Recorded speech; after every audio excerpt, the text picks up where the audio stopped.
Looks don't matter. It's what's on the inside that matters. This is probably what your mother told you when you were a kid, but we all know it's a lie. Pretty people get paid more. They win more elections. Attractive defendants even receive lesser jail time. Mary Shelley's Frankenstein exposes this lie and shows us that looks do matter.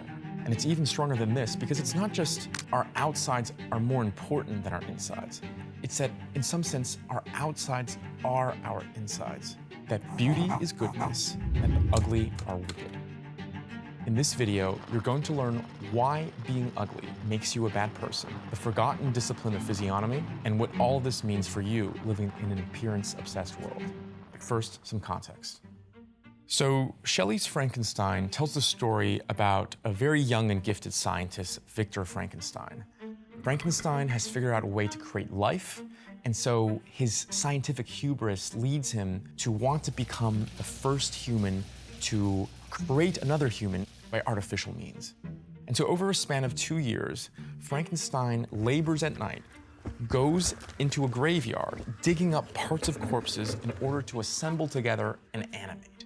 Now, Victor Frankenstein clearly intended his creature to be beautiful because he chose the most beautiful individual components from these corpses, but somehow when he added all this together, it became this 8-foot-tall monstrosity whose defining feature was its ugliness. Okay, we are told in a very vivid description the disgusting yellow skin that was so thin that it showed the musculature underneath, as well as the watery eyes.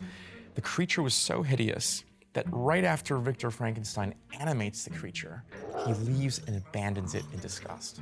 Now, there was something a bit weird about my experience reading this book, because despite it being one of the classics in the horror genre, I was not scared at all. And I can assure you, it's not me, okay? I am a complete scaredy cat. I have not dare watched a single scary movie since I was permanently scarred by Mummy Return when I was 5, okay? So it's not my bravery. I think what it is the fact that the monster has a gentle, somewhat rational, and dare I say even ethical soul. And here's what I mean. In the beginning, before the monster goes into this murderous rampage, we are shown that it is good, it is pure, it is gentle. It tries to help people. It saw this little girl who was about to drown and rescued it, only to be shot by the girl's guardian because of how hideous it looked. Or another example is how the creature began to observe a family that lived somewhat isolated in the woods, and after a prolonged period of time of spying on the family up close, it fell in love with the family. It grew to admire it and wanted to belong to such a family. And so it did all these nice chores for the family, right? It cut up firewood, shoveled snow, and it was biding its time, waiting for the opportune moment to introduce itself. And one day, all the children in the family leave, leaving only the blind father in the house, right? And he's blind, so he can't see how hideous the creature is. And the creature is able to strike up a very good conversation with the father and is even able to befriend it to some extent.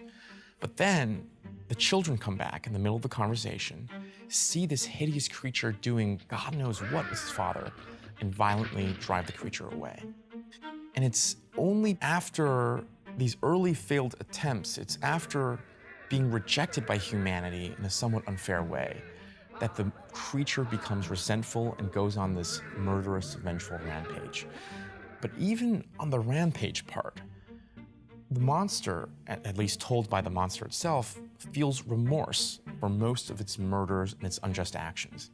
And I think that's quite significant when you compare the monster and the remorse it feels with a more classical villain, like Satan from Paradise Lost, Evil Thou Be My Good, or Iago from Shakespeare's Othello, none of which feel a kind of remorse for the evil that they do. And so the very fact that the monster still feels remorse means that it still has some kind of, however loose, ethical compass that it feels it has violated.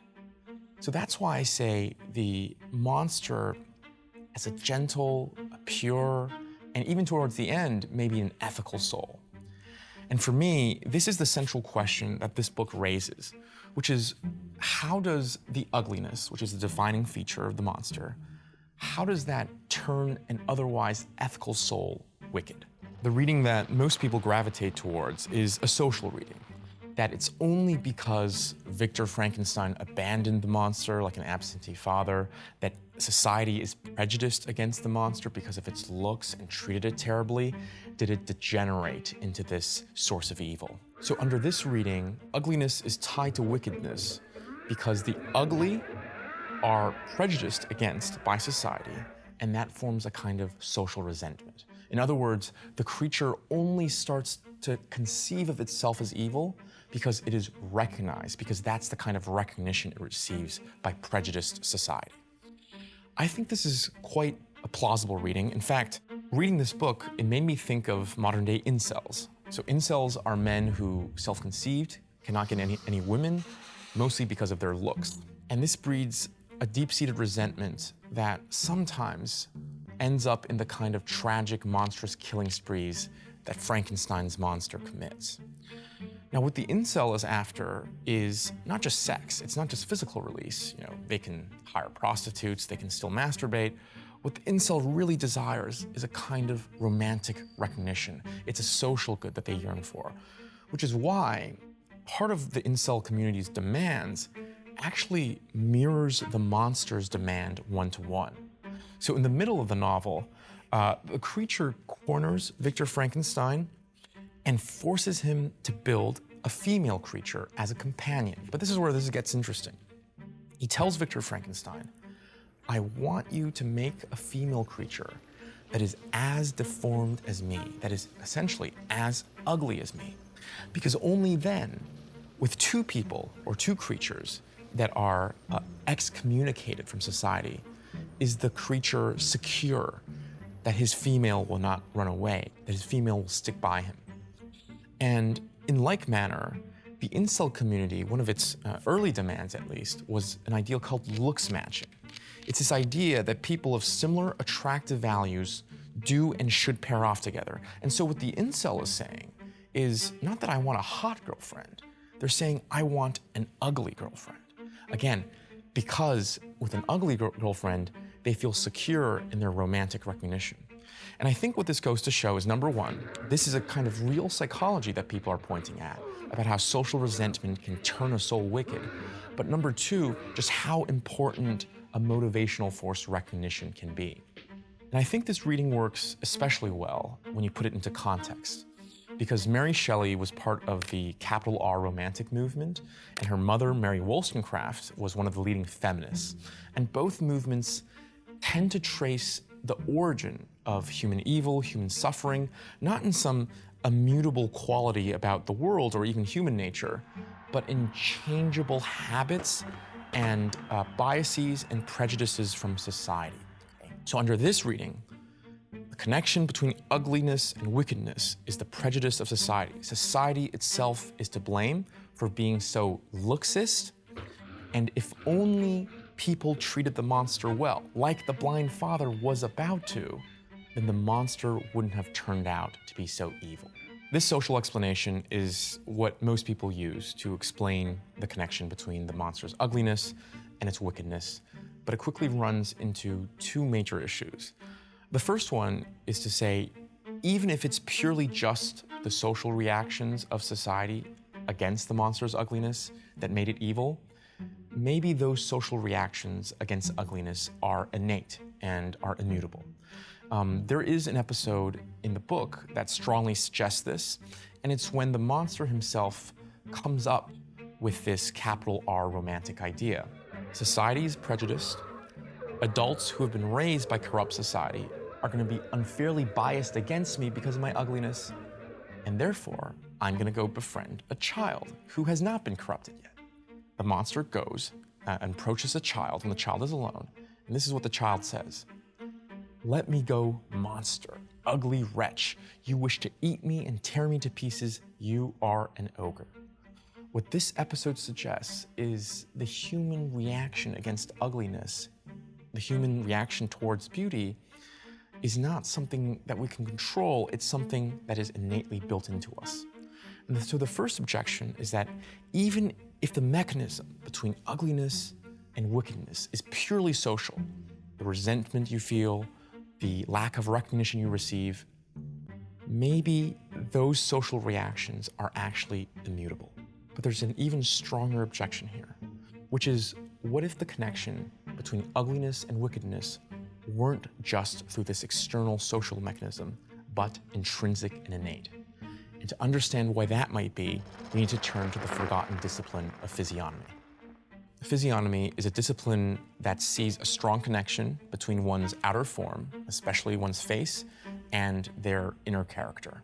And so the most simplistic and reductionist example here would be a straight nose indicates nobility, a flat nose indicates dullness, and a hooked nose indicates crookedness or cunning or fierceness.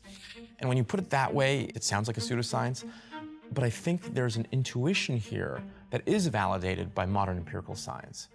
There are experiments which show that a smile, even a forced smile, have a way of making participants feel happier, feel less stressed, and that's the kind of intuition behind physiognomy, that there is a subtle connection between the angles of the face and one's inner world. While today, physiognomy is clearly not a respected discipline at all, throughout all of antiquity, all the way up to the 19th century, it was conceived of as a serious science. Plato himself had many physiognomic ideas, and there was even a treatise on physiognomy that is attributed to Aristotle's school, if not Aristotle himself. But one of the peaks of physiognomy was in the 18th century with an author called Johann Lavater, who wrote essays on physiognomy. This was an international bestseller at the time. Mary's father definitely read it. Mary Shelley herself almost certainly read it, and it clearly has made its mark on the novel Frankenstein. And it's the ideas from this lost discipline that most challenge the kind of social-only explanation. The physiognomy reading states that ugliness does not cause wickedness through an external social mechanism. It indicates that one is already wicked. And if this reading is right, we would have to be suspicious of how the monster accounts and how the monster relays its inner experience, both how pure it was in the beginning and also the remorse it felt in the end for those monstrous deeds.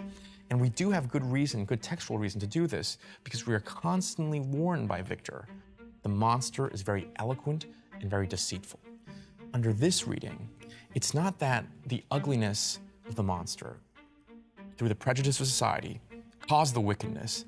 It's that the ugliness always hinted at the wickedness of the monster, a latent essence, a latent potential that eventually came out to full bloom throughout the course of the entire novel. The characters that most lend credence to this reading must be the women in Victor's household.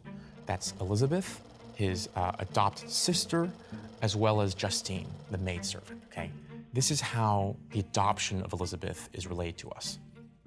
My mother found a peasant and his wife, distributing a scanty meal to 5 hungry babies. Among these, there was one which attracted my mother far above all the rest. She appeared of a different stock. The 4 others were dark-eyed, hardy little vagrants. This child was thin and very fair. Her hair was the brightest living gold, and despite the poverty of her clothing, seemed to set a crown of distinction on her head. Her brow was clear and ample, her blue eyes cloudless, and her lips and the molding of her face so expressive of sensibility and sweetness that none could behold her without looking on her as of a distinct species, a being heaven sent and bearing a celestial stamp in all her features. Here I think we can see all the classical marks of Lavater, the focus on the lips, the focus on the brows and the eyes, which Lavater thought was most expressive of who one's character really was, and the fact that her noble appearance maps on perfectly to a noble, gentle, sweet, virtuous woman throughout the novel. Even stronger, Elizabeth eventually turns out not to be part of that peasant family, but to be an abandoned daughter of a Milanese nobleman, okay? And this, again, is a very classical trope we're going to find in things like Shakespeare's Winter Tale, where someone who is noble-looking, even if they're among the masses, has a noble character and actually turn out to be from nobility themselves. Okay, that's Elizabeth's case. But Justine's case, I think, is even stronger. So Justine is the maidservant in the Frankenstein household. She's said to be beautiful as well. That beauty is reflected in her beautiful character. She's gentle, she's kind, she's extremely ethical, even when she's wrongfully charged and eventually sentenced to death for crimes she did not commit. And there, Justine, I think, sets up an important counterpoint to the social-only reading of the monster's own degeneration. Because here we have another person who's wrongfully charged, who receives no recognition, who is exiled by society, but does not show any indication of turning to evil that the monster does. Now, there are clear counterexamples in this book as well, and Victor Frankenstein is probably the best example here. Victor Frankenstein is described to us as very handsome, but his character turns out to be cowardly, it turns out to be selfish. But this is not a knock against Lavatar or Physiognomy, because Lavatar didn't suggest that there's a one-to-one moral determinism between your outward appearance and your inner character, but simply your outward appearance revealed something about who your essence truly was.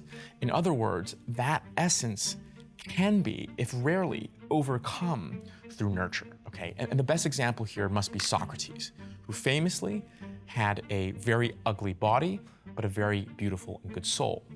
So this was an important example for Lavatar, for all of Physiognomy, and as always, I think Nietzsche has the most entertaining telling of the story. Socrates was a plebe. We know, we can even still see how ugly he was. The anthropologist among criminologists tells us that the typical criminal is ugly. Monster in face, monster in soul. When a foreigner who was an expert on faces came through Athens, he told Socrates to his face that he was a monster, that he was harboring all the bad vices and desires, to which Socrates answered simply, "You know me, sir." Socrates agrees with the face reader. Socrates, when he was young, had all kinds of terrible appetites. He was vicious, he was lustful, he was gluttonous. So his face truly did reveal who his character essentially was.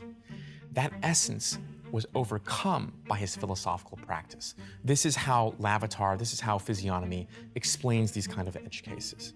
And so the weaker and much more realistic reading of Physiognomy doesn't postulate a moral determinism, but simply that the ugliness, in this case of the monster, revealed that the essence of its soul was always corrupt and bad. So what does all this have to do with us living in the 21st century, an age that is allegedly obsessed with appearances? For me, Frankenstein is a reminder that maybe we aren't obsessed with appearances enough, or at least we don't take it seriously enough. Because by treating appearances as just the surface that is disconnected from the soul, I think our society loses a lot of the paths to reach at that soul which our predecessors had.